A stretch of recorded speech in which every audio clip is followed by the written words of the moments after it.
I stood in my-cramped apartment, the rejection letter from the university committee clenched in my fist, when my mother's voice floated up from the kitchen, sharp as a shovel. "You're wasting your life on weeds, sweetheart.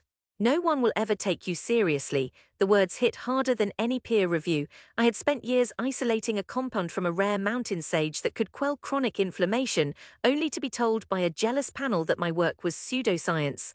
The same afternoon my father laughed over dinner, a botanist. "You'll end up selling tea bags at a flea market." Their ridicule wasn't just disbelief, it was a verdict that I was an embarrassment to the family name. I felt the room close in, the air thick with their contempt, and I knew I could not stay where my dreams were mistaken for madness. I packed a single bag, left the key on the counter, and walked out into the night, vowing to prove them wrong, not with words but with roots and resin. The first months were a blur of exhaustion and doubt. I hitched rides to the edge of the national forest, where the trees grew thick and the soil clung to my boots like stubborn regret. I found an elderly herbalist named Marta, who lived in a cedar cabin with walls lined with drying herbs. She looked at my city slicker clothes and said, "You think plants are just pretty, they talk, listen." I spent dawn to dusk kneeling in damp earth, learning to read the language of leaves, to distinguish the whisper of a healing root from the sigh of a toxic vine. The locals called my quest a quaint hobby, a nostalgic nod to a bygone era. I ignored them, scribbling notes in a waterproof journal, testing tinctures on my own skin, recording every reaction in meticulous detail. Nights were cold, my breath fogging the tarp, and I often wondered if I had traded one kind of ridicule for another, academic scorn for wilderness mockery. Yet each failure taught me patience. A batch that fermented too long taught me about microbial balance, a poultice that burned taught me about dosage. I began to see patterns not just in plants but in my own stubbornness. Years passed, and the wilderness became my classroom and my laboratory. I combined Marta's ancient knowledge with the analytical rigor I had once wielded in academia. I extracted alkaloids from a forgotten desert flower that eased migraines, refined a polysaccharide from a swamp reed that accelerated wound healing, and blended them into a topical salve that outperformed synthetic alternatives in blind trials I conducted with wandering healers. Word spread slowly, first among nomadic tribes, then in small clinics that lacked access to expensive pharmaceuticals. I published my findings in open-access journals, not to chase prestige but to share what worked. The turning point came when a regional outbreak of a debilitating skin infection overwhelmed the nearest hospital. I arrived with barrels of my salve, trained local volunteers, and watched the lesions recede within days. The health authority, initially skeptical, sent a team to verify.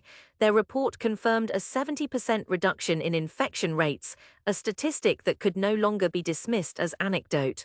My work, once labeled pseudoscience, was now cited in medical conferences as a breakthrough in integrative botanical medicine. Success, however, felt hollow until I could bring it home.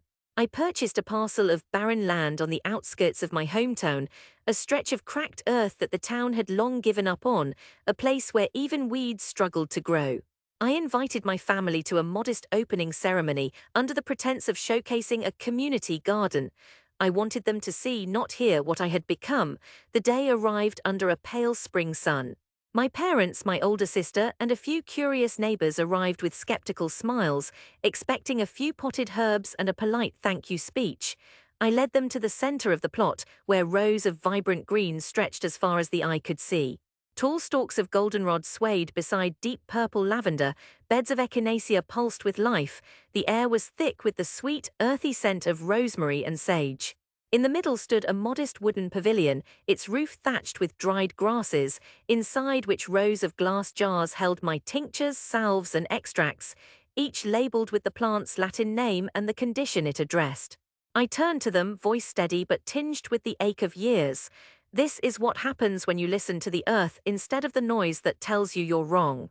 My mother stepped forward, her hand trembling as she brushed a leaf of lavender. She inhaled deeply, eyes widening.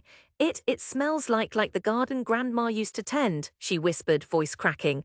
My father, usually stoic, knelt beside a bed of echinacea, his fingers tracing the spiky blossoms.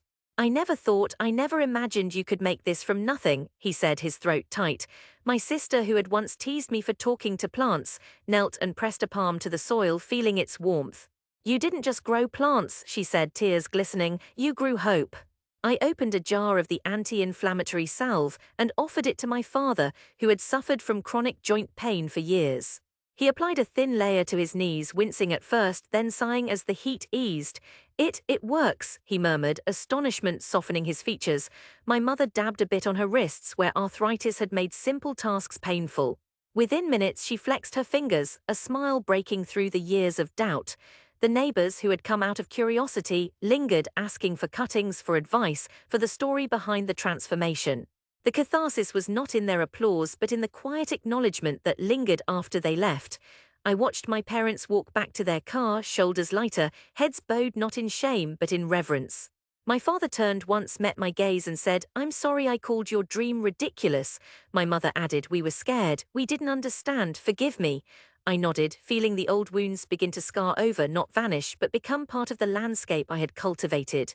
Standing there, surrounded by life that had risen from what everyone called wasteland, I realized a simple truth. Ridicule often stems from fear of the unknown, not from the worth of the dream itself. When you tend to your vision with patience, respect, and relentless effort, the earth, and the people who once doubted you, will eventually bear witness. The greatest vindication isn't a shouted triumph. It's the silent, thriving proof that grows where nothing was believed to survive, and in that proof I found not just success but peace.